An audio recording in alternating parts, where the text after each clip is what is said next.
Sezimde kulak boyu boşaltan ben. Sen gittin yıldızların arasına. Yakacıkına yapma boşaltan ben. Sen gittin yıldızların arasına.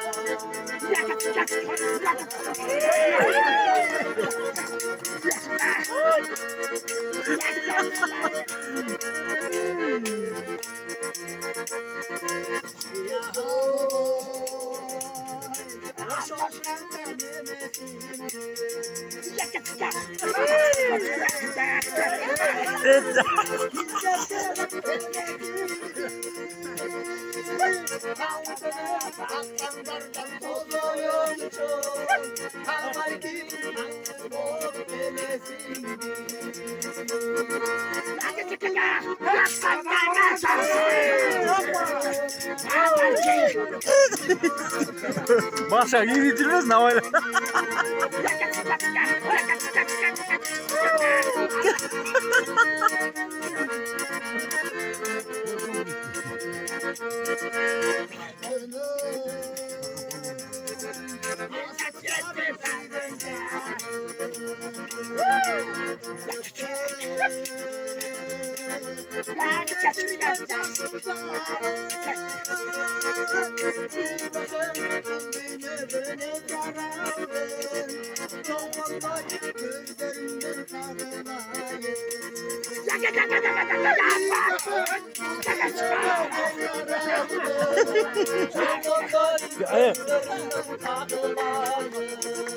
Arkada var, odasını koyan yok. Ya, güven odasını koyan yok kaynak.